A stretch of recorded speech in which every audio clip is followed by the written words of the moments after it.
सब पक्षी डरे हुए थे। ऐसे ही हालात में रानो चिड़िया भी अपने बेटे कुकू के साथ अपने घर में डरी हुई बैठी थी। तेज हवा के साथ उसका घर भी पूरी तरह हिल रहा था। मम्मा, मुझे बहुत ज्यादा डर लग रहा है। अगर ऐसी तेज हवा में हमारा घर गिर गया तो हम क्या करेंगे? मम्मा, ये हवाएं क्यों होती हैं? कुकू बेटा, ऐसे डरते नहीं हैं और बहादुरी से इन हालात का मुकाबला करते हैं। क्या तुम्हें पता है, हमारे पास तो सुरक्षित घर है, लेकिन हमारे पूर्वज तो ऐसे मौसम का मुकाबला पेड़ पर बैठकर ही किया करते थे। उनके पास तो ऐसे घर भी नहीं हुआ करते थे।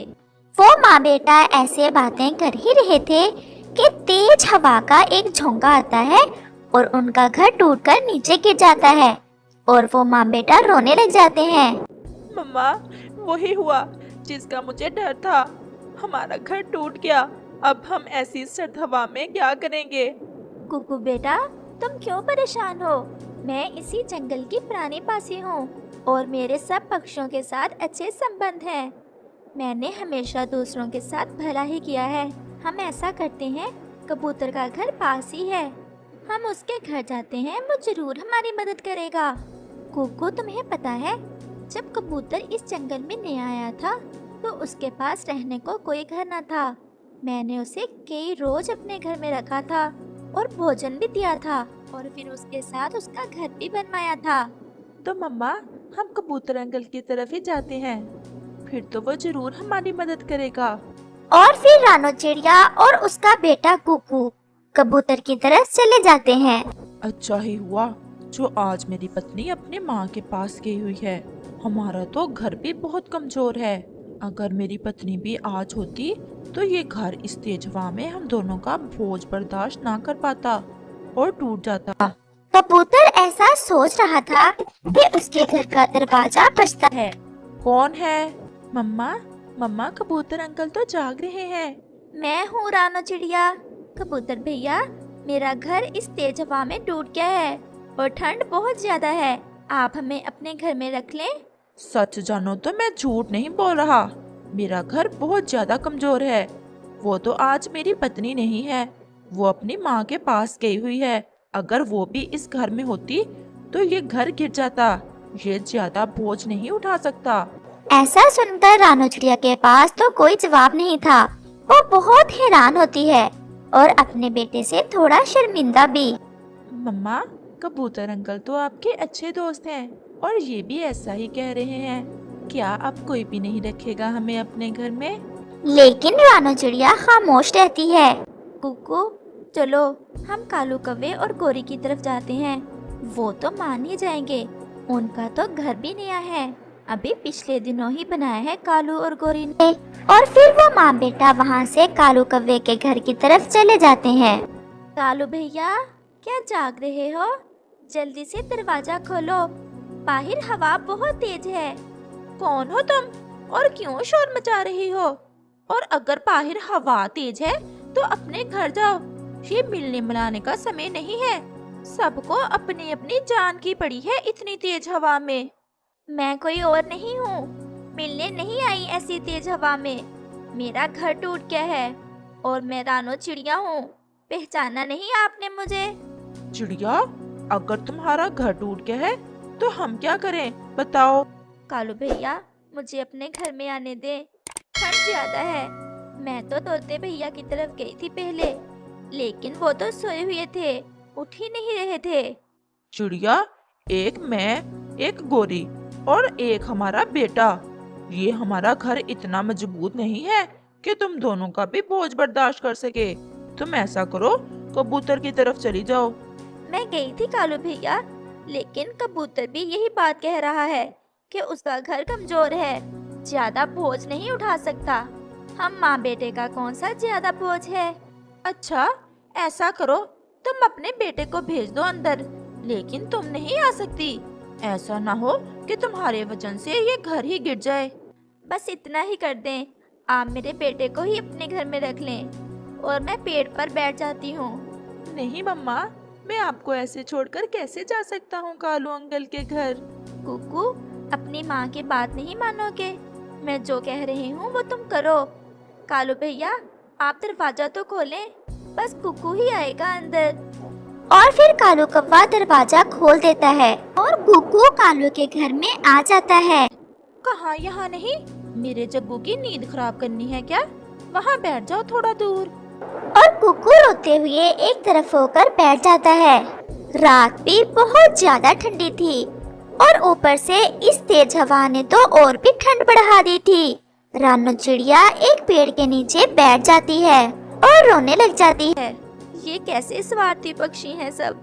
मैंने हमेशा सबकी मदद की, सबका ख्याल रखा, और आज मेरा घर टूट गया तो कैसे सबने मुझसे मुंह मोड़ लिया। न जाने इन पक्षियों के मन इतने पत्थर क्यों हैं। रानो चिड़िया सारी रात उजाड़ देती है और फिर सुबह हो जाती है और हवा भी रुक जाती है। कालू और गोरी भी अपने घर से बाहर निकल आते हैं।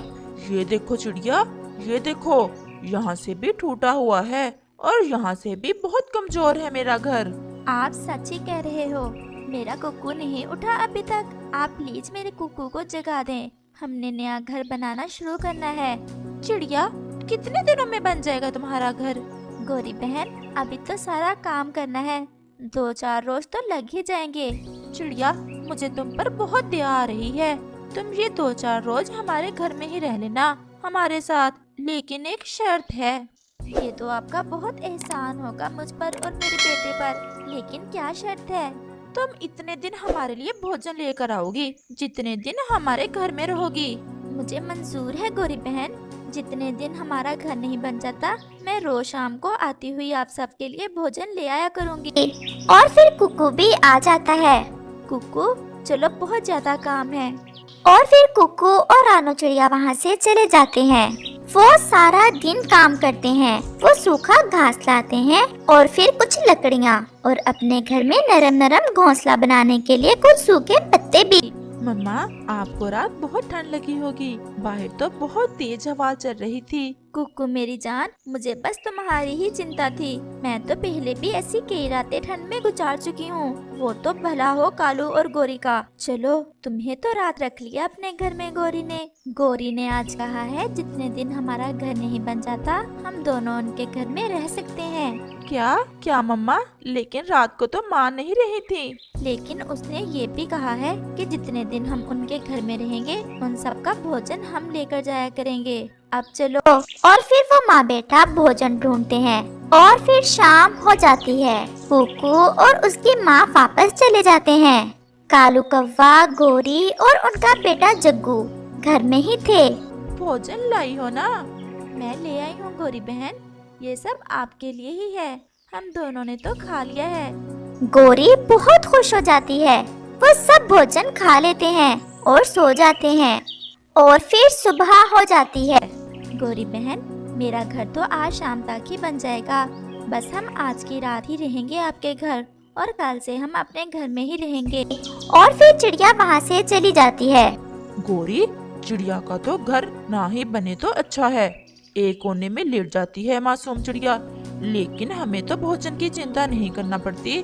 कालू, बात तो तुम्हारी ठीक है, घर में बैठे बैठाए भोजन मिल रहा है। कालू, हम ऐसा करते हैं, जब चिड़िया का घर बन जाए तो हम उसके घर को आग लगा देंगे और वो फिर से हमारे पास ही आएगी और हमारा भोजन तो मिलता रहेगा।